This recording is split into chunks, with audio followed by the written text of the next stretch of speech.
नमस्ते सभी को। मैं दीपिका जैन। आज हम सभी कक्षा 9वीं के पाठ 12 के प्रश्नोत्तर हल करेंगे। यहाँ पर पहला प्रश्न दिया है, एक पदेन उत्तरम लिखत, यानी एक शब्द में उत्तर लिखो। पहला है अन्नस्य यानी अन्न का, कीदृशः यानी कैसा, भागः मन, कैसा भाग मन है।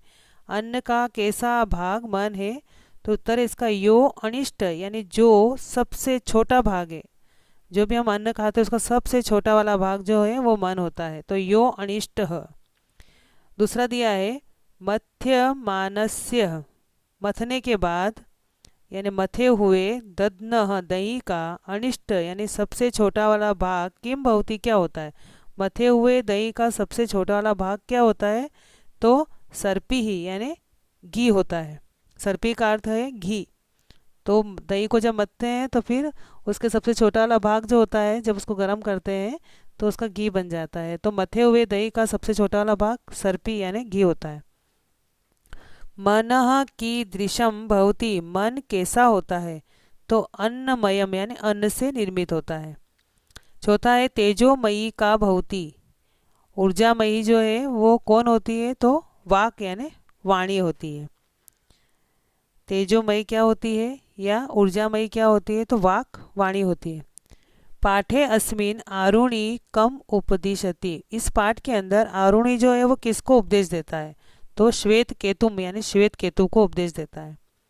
वत्स यानी बेटे, चिरंजीव दीर्घायु हो, इति कह वदति, ऐसा कौन कहता है, तो ऐसा अरुणि कहता है, इसलिए उत्तर है इसका अरुणि ही। अयम पाठ कस्मात् उपनिषद संग्रहित, यह जो पाठ दिया है आपके, यह पाठ कौन से उपनिषद से लिया गया है, तो उत्तर इसका छांदोग्य उपनिषद, छांदोग्य उपनिषद से आपका जो ये पाठ है यह लिया गया है। इसके बाद प्रश्न नंबर दूसरा है, अधोलिखितानां प्रश्नानाम उत्तराणि संस्कृत भाषया लिखत, नीचे लिखे गए प्रश्नों के उत्तर संस्कृत भाषा में लिखें। यहाँ पर पहला प्रश्न है, श्वेत केतु सर्वप्रथमम आरुणिम कस्य स्वरूपस्य विषये पृच्छति। श्वेत केतु जो शिष्य का नाम रहता है श्वेत केतु, तो श्वेत केतु जो है वो सबसे पहले आरुणि से किसके स्वरूप के विषय में पूछता है। तो यहाँ पर कस्य स्वरूपस्य हटा देंगे और इसकी जगह आ जाएगा मनसः। श्वेत केतु जो है सबसे पहले आरुणि जो था उसको किसके विषय में पूछता है सबसे पहले, तो मनसः, मनस यानी मन के विषय में। तो उत्तर पूरा बनेगा श्वेत केतु सर्वप्रथमम आरुणिम मनसः विषये पृच्छति। दूसरा है आरुणि प्राण स्वरूपम कथम निरूपयति, आरुणि जो था उसने प्राण का स्वरूप कैसा निरूपित किया, यानी प्राण के बारे में जब उसने बताया कि प्राण का स्वरूप क्या है, तो किस प्रकार का बताया है कि प्राण क्या है, तो यहाँ पर जो है आपको उत्तर इस प्रकार से लिखना है, आरुणि प्राण स्वरूपम निरूपयति। कथम हटाना है लेकिन कथम की जगह खाली नहीं छोड़नी है। उत्तर इस प्रकार से आएगा आपके, आरुणि प्राण स्वरूपम निरूपयति, और इसके बाद में निरूपयति के बाद में इस प्रकार से लाइन खींच करके आपको फिर आपकी किताब में से लिखना है निरूपयति के बाद प्रश्न नंबर दूसरे का आंसर कि वह क्या उसका बताता है। तो यहाँ पर निरूपयति के बाद में एक डंडा जो है वो खींच करके फिर आपको लिखना है यथ, यथ पिता नाम अपाम यो अनिष्ट सह प्राण इति, इस प्रकार से आएगा। पहले प्रश्न में से लिखना है आपको आरुणि प्राण स्वरूपम निरूपयति, उसके बाद में यहाँ यत से लगा करके इति तक दूसरे का आंसर है, यत से लगा करके इति तक ऐसा कैसा दूसरे का आंसर आपको लिखना है। इसके बाद प्रश्न नंबर तीसरा है, प्रश्न नंबर तीसरे में पूछा है, मानवानां चेतांसी कीदृशानि भवन्ति, मानवों के यानी इंसानों के मन, चेतांशी यानी मन, इंसानों के मन जो है कीदृशानि भवन्ति कैसे होते हैं। तो यहाँ पर आपको उत्तर इस प्रकार से लिखना है, मानवा नाम से, मानवा नाम चेतांसी, फिर यहाँ से आ जाएगा ते यादृशानि अन्नादिकं ग्रहणन्ति तादृशानि भवन्ति। कीदृशानि हटाना है और इसकी जगह ते से लगा करके तादृशानि लिखना है। इसका अर्थ होता है मानवों का मन वे जिस प्रकार का अन्न खाते हैं ग्रहण करते हैं वैसे ही उसी प्रकार का भवंती यानी उनका मन जो है हो जाता है। इसके बाद चौथा प्रश्न है सर्पी किम भवती, घी क्या होता है। या यहाँ पर सर्पी का अर्थ घी है, तो घी क्या होता है ये प्रश्न पूछा है। तो आपको यहाँ प्रश्न में से कुछ नहीं लिखना है, डायरेक्ट आपको आपकी बुक जो है उसमें से लिखना है कि घी क्या होता है। तो प्रश्न नंबर चौथे का उत्तर यहाँ से आएगा। मध्य मानस्य से लगा करके भौतिक तक चौथे का उत्तर लिखना है। मथे हुए दही का जो सबसे छोटा भाग है वह ऊपर उठता है और वही घी होता है। यहाँ अर्ध विराम मत लिखना, बस यहाँ से मध्य मानस्य से लगा करके भौतिक तक आपको चौथे का उत्तर लिखना है। मध्य मानस्य दध्न यो अणिमा स ऊर्ध्व समुद्दश्यति तत् सर्पी भवति, ये चौथे का उत्तर है। इसके बाद पांचवा प्रश्न है आरुणे मतानुसारम, आरुणी के अनुसार मन यानी मन की दृश्यम भवती कैसा होता है। आरुणी के मतानुसार मन कैसा होता है, तो यहाँ की दृश्यम हटा देंगे, की दृश्यम की जगह लिखना है आपको अन्नमयम। आरुणे मतानुसारम मन अन्नमयम भवति। इसके बाद प्रश्न नंबर तीसरा अस्तंभ के पदों को ब स्तंभ में दिए गए पदों के साथ में जोड़िए। पहला दिया है इसमें मन, मन जो है इसका सही जोड़ी क्या है, तो इसके सामने ही है इसकी सही जोड़ी अन्नमयम। मन जो है वो अन्न से निर्मित होता है। उसके बाद दूसरा दिया है प्राण, प्राण जो है वो जल से निर्मित है इसलिए आपोमयम। वाक वाणी जो है वो ऊर्जा से है इसलिए तेजोमयी। इसके बाद आ भाग में है अधोलिखिता नाम पदानाम विलोम पदम पाठात चित्वा लिखत। नीचे लिखे गए जो शब्द हैं इनके विलोम शब्द पाठ में से चुन करके लिखें। गरिष्ठ, गरिष्ठ का मतलब यहाँ पर होगा बड़ा भाग और इसका विलोम हो जाएगा अनिष्ट, सबसे छोटा भाग। अधः यानी नीचे, तो ऊर्ध्व यानी ऊपर। एक वारम यानी एक बार, भूय यानी एक बार फिर। अनअवधितम यानी जो नहीं पढ़ा है और अधितम यानी पढ़ा गया। किंचित यानी थोड़ा, सर्वम यानी ज़्यादा, सभी। इसके बाद प्रश्न नंबर चौथा दिया है उदाहरणम अनुसृत्य, उदाहरण लेकर के निम्नलिखितेषु, नीचे लिखे गए जो निम्नलिखित हैं क्रियापदेशु, जो क्रिया के पद दे रखे हैं, क्रिया शब्द जो दे रखे हैं उनमें तुमुन प्रत्यय योजित व तुमुन प्रत्यय को जोड़ो और पद निर्माणम कुरुत, और शब्द का निर्माण करो। यहाँ पर उदाहरण दे रखा है पृच्छ में तुमुन प्रत्यय को जोड़ा तो शब्द बना आपका प्रष्टुम। उसी प्रकार से श्रु में तुमुन प्रत्यय जोड़ा तो शब्द बना आपका श्रोतुम।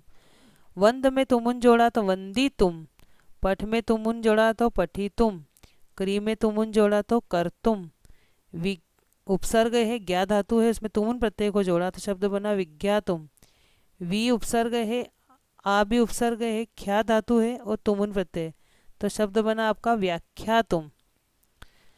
इसके बाद प्रश्न है पांचवा निर्देशानुसारम रिक्त स्थानानि पूर्यत, निर्देश के अनुसार रिक्त स्थान की पूर्ति करें।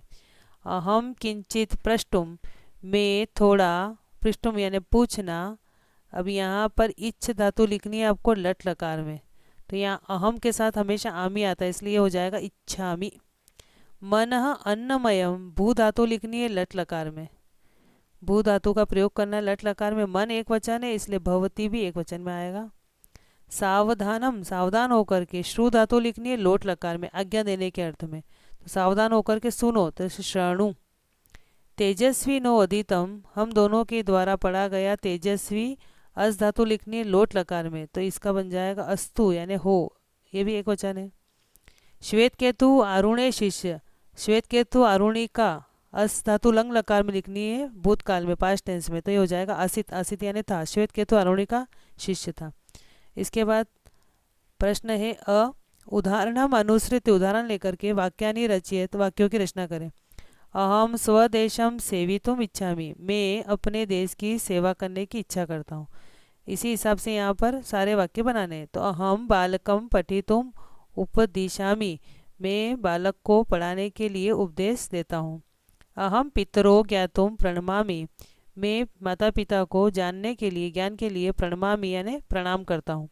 अहम छात्रम पठितुम, मैं छात्रों को पढ़ाने के लिए आज्ञापयामि, आज्ञा प्राप्त करता हूँ। अहम शिक्षकम गंतुम पृच्छामि, मैं शिक्षक को जाने के लिए पूछता हूँ। अहम गीतम श्रोतुम अवगच्छामि, मैं गीत सुनने के लिए, श्रोतुम यानी सुनने के लिए जो है, अवगच्छामि यानी जाता हूँ। इसके बाद प्रश्न नंबर 6 है, संधिम कुरुत, संधि करनी है। अशितस्य अन्नस्य, इन दोनों को जोड़ेंगे तो आप देखेंगे प्लस के पहले य में अ की मात्रा है। जब हम बोलेंगे य तो अ है, प्लस के पहले भी अ है और प्लस के बाद भी अ है, दोनों अ मिलकर के यहाँ पे आ का निर्माण कर देते हैं। अ जैसा था वैसा आएगा, शी भी आएगा, तब जैसा था वैसा, आधा स भी जैसा था वैसा।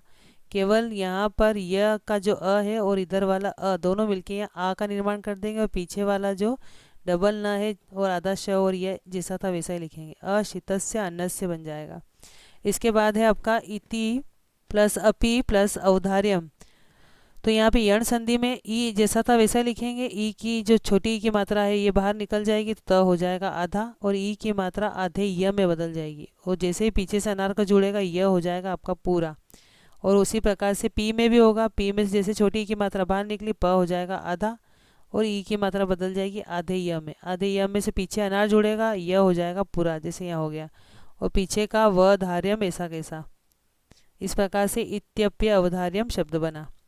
का प्लस इयम, यहाँ पर आपके गुण संधि में ये ई जो लिखा हुआ है ये ए का रूप ले लेता है, दो मात्रा कभी भी एक साथ नहीं लगती, इसलिए यहाँ से आ की मात्रा भी हटेगी और ये शब्द बन जाएगा केयम। नौ प्लस अधितम, यह अयादि संधि है, इसमें औ की मात्रा का बनता है आओ, जैसे ही औ की मात्रा बाहर निकालेंगे न हो जाएगा आधा, और इस औ की मात्रा का बन जाएगा आ और व करके हलंत।